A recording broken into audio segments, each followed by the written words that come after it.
Subscribe कीजिए hummus many को, साथ लगे बेल आइकन को भी प्रेस कर दीजिएगा। रेसिपी पसंद आए तो लाइक भी ज़रूर कीजिएगा। बिस्मिल्लाहिर्रहमानिर्रहीम, अस्सलाम वालेकुम। कैसे हैं आप सब? उम्मीद है आप सब खैरियत से होंगे और दुआ है अल्लाह पाक आप सबको खुश आबाद रखे अपने प्यारों के साथ। आमीन सुम्मा आमीन। आज मैं अरवी गोश्त की शोरबे वाली रेसिपी आपके साथ शेयर कर रही हूँ, जो कि शोरबे वाले सालन के जो भी शौकीन हैं उनके लिए बहुत फेवरेट होती है और मेरे हस्बैंड की भी ये बहुत फेवरेट डिश है। बहुत मज़ेदार तैयार होती है। रेसिपी को आखिर तक ज़रूर देखिएगा और ट्राई भी ज़रूर कीजिएगा। चलिए रेसिपी बनाना शुरू करते हैं। सबसे पहले मैंने कुकर के अंदर 1 कप से थोड़ा सा कम ऑयल डाला है, थोड़ा सा ज़्यादा ऑयल डलेगा इसके अंदर।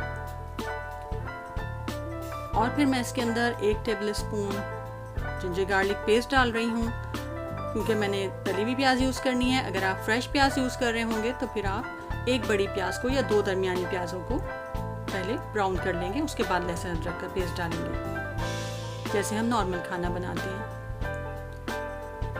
थोड़ा लहसुन अदरक फ्राई हो गया तो फिर मैंने इसके अंदर ये 800 ग्राम जो है वो मील का गोश्त डाला है। आप मटन, लैम्ब या बीफ का, बड़े का, कोई सा भी यूज़ कर सकते हैं। गोश्त बोनलेस है इसलिए मैंने 1 बड़ी हड्डी भी साथ में डाली है ताकि इसका अरक से जो है वो शोरबा मज़ेदार बने। गोश्त को मैंने 5 से 7 मिनट अच्छी तरह फ्राई कर लिया है, कलर चेंज हो गया है। तो अब मैं ये तली हुई प्याज यूज़ कर रही हूँ। जैसे कि मैंने बताया, मैं रेडीमेड यूज़ कर रही हूँ। आप 2 दरमियानी प्याज़ों को फ्राई कर लीजिएगा पहले ही। अब प्याज के साथ ही मैंने 1.5 टीस्पून पिसी लाल मिर्च, 1 टीस्पून नमक, 1 टीस्पून धनिया पाउडर और 1/4 टीस्पून इसमें हल्दी पाउडर डालूंगी। इन सबको थोड़ी देर अच्छी तरह से मैं फ्राई कर लूँगी गोश्त के साथ। 4 से 5 मिनट तक अच्छी तरह मैंने फ्राई किया और साथ ही मैंने ये 1 टीस्पून कश्मीरी लाल मिर्च इसके अंदर डाली है। इससे गोश्त का जो सालन का कलर है वो बहुत ही ज़बरदस्त हो जाता है। इसमें मिर्चें तो नहीं होती लेकिन कलर की वजह से इसको डाला जाता है, जो कि बहुत ही अच्छा लगता है। अब ये मैं पिसा हुआ गरम मसाला इसमें यूज़ कर रही हूँ, 1/2 टीस्पून। ज़रा तेज़ है इसलिए 1/2 टीस्पून ही डाल रही हूँ, क्योंकि इसके शोरबा वाला सालन होता है। ये रेसिपी जो है हम शोरबे वाली बना रहे हैं, तो इसमें हम कोई भी खड़े गरम मसाले यूज़ नहीं करेंगे। इससे ग्रेवी जो है वो बहुत स्मूथ होती है, सालन बहुत स्मूथ बनता है।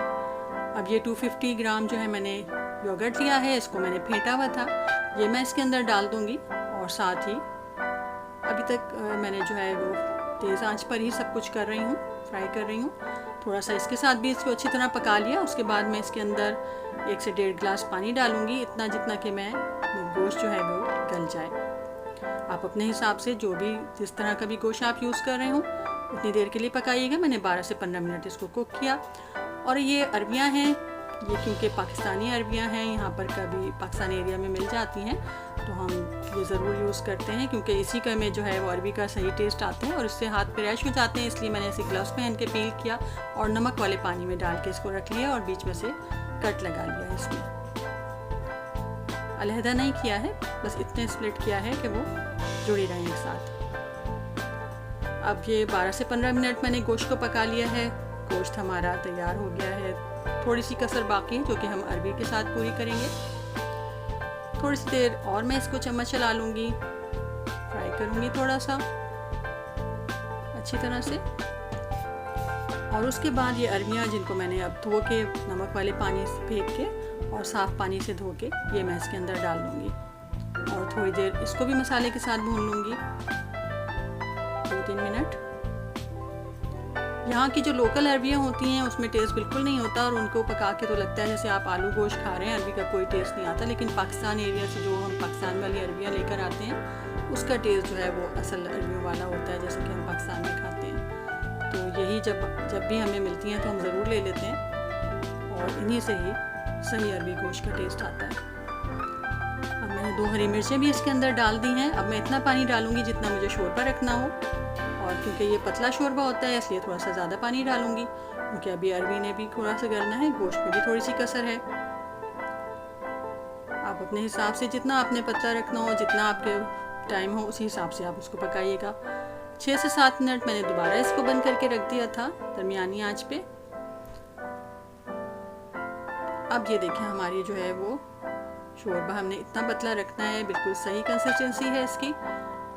अरबियाँ भी हमारी गल चुकी हैं, हम इसको चेक कर लेंगे। ये देखिए, और सालन भी गोश्त भी हमारा गल चुका है, सालन तैयार हो चुका है।